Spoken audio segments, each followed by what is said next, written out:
Well, this is going to be an interesting lesson, kind of more of a story lesson, so I do hope you enjoy it. A lot of times I will be teaching things. I know people want to get lots of things about how to learn more vocabulary, but really the psychology, how you think about things, the students that really do listen to these, and I know they might not be for everyone, and this just means maybe it's something you don't like or whatever, but to say it's not for everyone just means only some people are going to appreciate this video. But the people who do appreciate it will really learn a lot, and hopefully they take something very important away from this that they can apply to their fluency. Well, the special word that I talk about, and this is something that most people forget, is empathy. Empathy.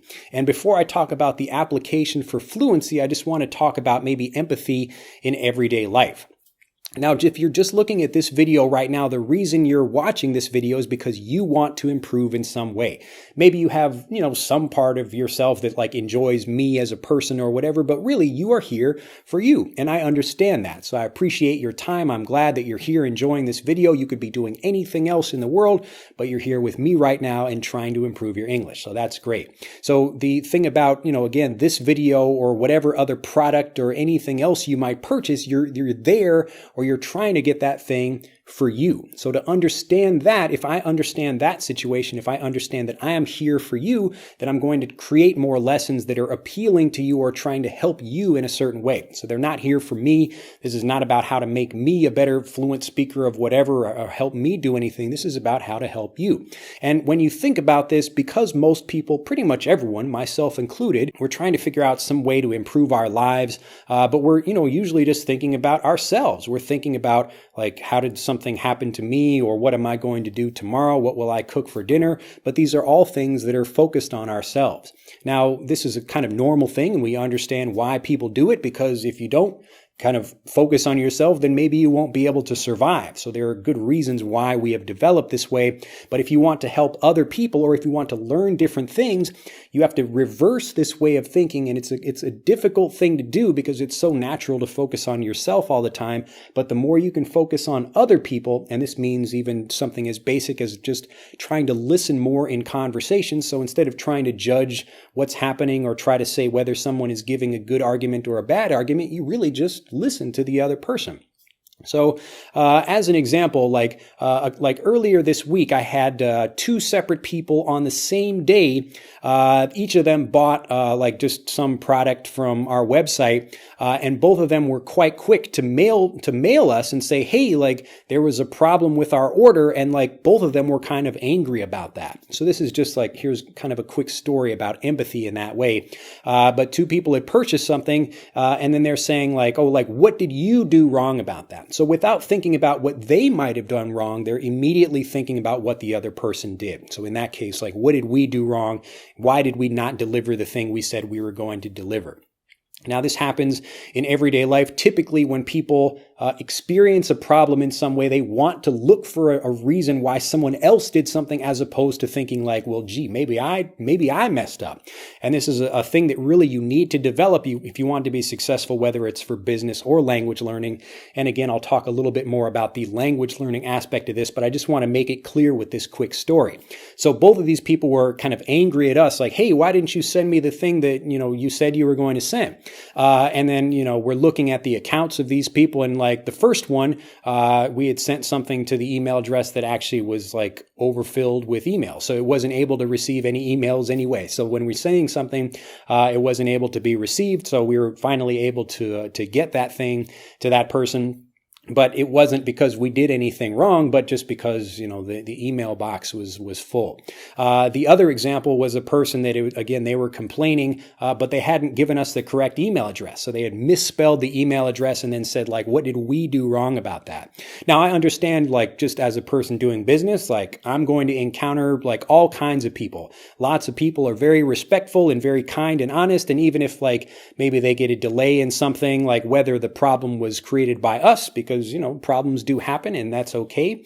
Or they created it themselves. Lots of people are very patient. But I'm always surprised by the people that are like very quick to be angry about it and quick to blame somebody else when they are the cause of their own problems. And again, this is a human nature kind of thing that we all just deal with, even myself included. It's easy to get angry about somebody else. It's easy to look at someone else and think like, well, they're causing me to have a problem, as opposed to, wait, like maybe I'm doing something incorrect here. Now, again, this isn't to say anything wrong with people. It's just part of being human. It's something that we all experience. So we're thinking about ourselves first and then being kind of quick to say like maybe the other person is at fault, as opposed to thinking about how we might do something better. Now, the language learning application of this is when you think about something like learning grammar. And people are quick to think like, well, that grammar structure is odd in that English language or in that other language. So as myself, when I'm trying to learn, like if I was, just like many years ago when I was just starting to learn Japanese, and I was like, wow, like some parts of the language are similar, but others are not. And even just to give a quick example, maybe from Spanish. So if you want to talk about the adjective and the noun, like the order that we do these things, it's reversed in Spanish. So I might say like car red in Spanish, but in English, I would say red car. And it's like, I know, el coche roja or something. I don't really know Spanish, but just something like that. So el coche roja. So I'm saying like the car red. And if you're a Spanish speaker and I said that incorrectly, I apologize. But the idea of thinking like, well, that's odd. They put the noun before the adjective, or they put the adjective before the noun. When you're thinking about it in that way, you're trying to judge the language from your perspective. You're missing the empathy there, where you're just accepting like, that's an interesting way of trying to do that. So if you think about it like, let me try to accept this other thing I'm trying to learn instead of trying to fight against that, and think kind of like about myself. So that language, the difficult thing about that language, or just maybe that's just something different, and logically, there is no difference between a car red or a red car. It just like, which are you talking about first? If I say I have a red, like you still don't know what I'm talking about until I put the whole thing together. So I have a red car, or I have a car, and then you don't know what color it is. It doesn't really matter. So you need both of these things together. And so the order is not like one is not better than the other. It's just two different things. Now, if I lack empathy, if I don't have empathy, I'm going to listen to that and I think, well, that's different from what I do. And I'm going to tell my mind, because it's different, that I should not be listening to that thing.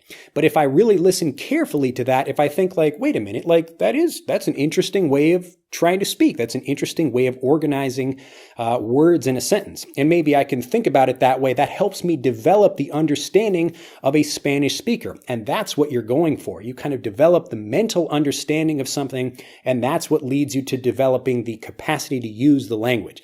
So it's not kind of the other way around, which is what most people think. They try to learn a whole bunch of the language, but they never empathize with the speaker of the language. They never try to understand what it's really like to be a speaker of that language. So going back to Japanese, in the case of Japanese, like it's like red car or akai kuruma. So either one, I'm like using it. It's adjective and then noun in Japanese in the same way that it is in English. So wow, that makes sense. That's easy for me. But maybe a different example might be like in English if I'm talking about a string of things in the past tense. So as an example, I walked and then jumped and then ate. So I'm talking about three different past things. So I walked, jumped, and then ate. So if I want to say that in Japanese, like, let's see, I would say like, aruite tonde tabeta. So in that one, so I'm talking about like te, and then the past form of it. Now I can use this in English in the same way, but again, the grammar structure is slightly different. So I have kind of an order of things I'm doing, but you don't know what I'm doing or what the tense is until the very last thing I say in Japanese. So aruite, tabete, or whatever the order of things is, but until the last one, like tabemashita or tabeta. If I'm just like, again, I don't want to give a Japanese lesson here, but the point is it's like you could give a string of things, and that's how I'm trying to think of it. I say like, okay, it's different from English, but like maybe there's another way that's also a good way to organize this grammar, or a good way to organize this way of expressing this idea, but in a different language.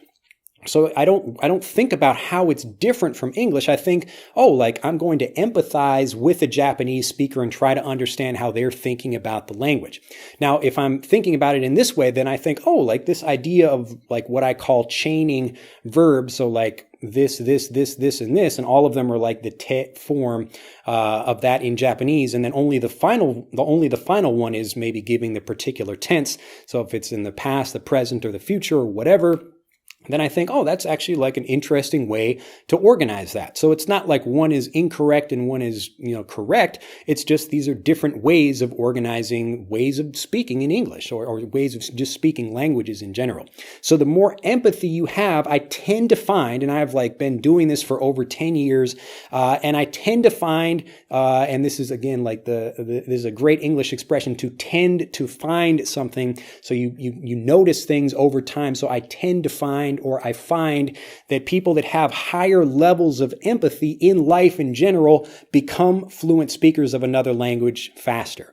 And this is just something I've seen, like people that are understanding of other people in general are really good at like learning a different language. Now, this might not be true for everyone, but this is just, from what I've experienced, just teaching people, working with them privately, or even the thousands of people that I help, just over the years that I've been teaching. So when you're thinking about learning a language, like use that skill of empathy in the same way that you would try to empathize with the people that you're speaking with in your native language. So people that you're having conversations with them, and you are quick to think like, well, you are incorrect, or you are criticizing that person, or you are doing these other things. Like you're just creating a wall that stops you from connecting with that other person. And the same thing happens with language. So the more you think, well, that's a stupid way to organize that, or why do people do this, or why do people do that? This is what the person says that never really gets fluent, because they're like literally creating a wall between the way that they think in the other language and the way that they think in their native language. So if you want to become a person that uses the language well, you have to become the person that thinks in that language well.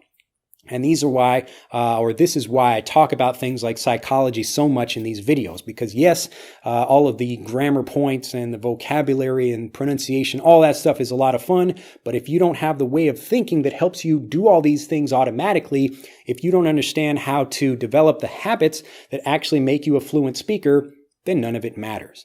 Anyway, I hope it's been an interesting lesson for you. If it's been kind of difficult, it's something that really you should go back and review a couple of times. But just to give a quick summary, the more you can be empathetic, the more you empathize with the language, so whether it's you learning English or you learning something else, the more you can do this in general, the greater and the faster you will improve and become a fluent speaker of that language, or in this case, of the English language. So this is a language learning principle that is applicable to any language you want to study, and just to human interactions in general. So try to listen to people more, accept people more, even if you disagree. It doesn't really matter. Maybe you don't have to agree with what they're saying, but the more empathetic you can be, the more you can try to understand why they're doing something from their perspective. So this means like not getting too angry quickly, or not criticizing the other things like that do come naturally to us as people. They come naturally to all of us, myself included.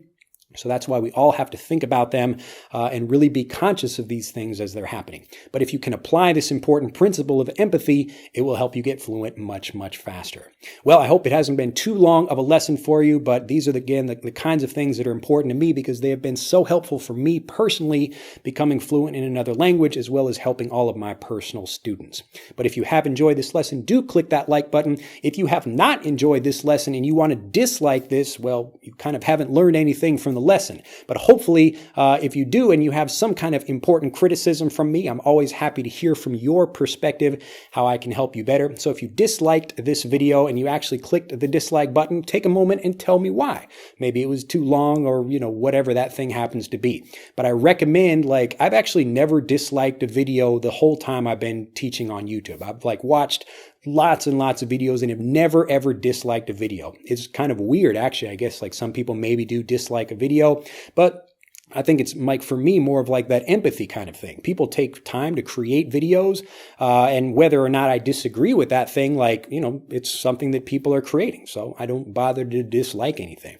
Anyway, just a little bit of extra information about me. But if you have enjoyed it, do click the like button and let me know why you did like it. And also, if you'd like to improve and develop all the fluency habits and learn more about the psychology of things, the really important things that help you get fluent, click on the link in this video to learn more about all of these things by taking our fluency quiz. It will help you improve all of the different habits you need, whatever it is you struggle with, and we can help you do that absolutely free at EnglishAnyone.com. It can also help you learn to speak like I'm speaking like this. I'm just going on and on talking about whatever without taking any edits or breaks, and I can help you do that, again, absolutely free at EnglishAnyone.com. So click on the link in this video to take that free quiz, and I look forward to seeing you in the next lesson very soon. Bye-bye.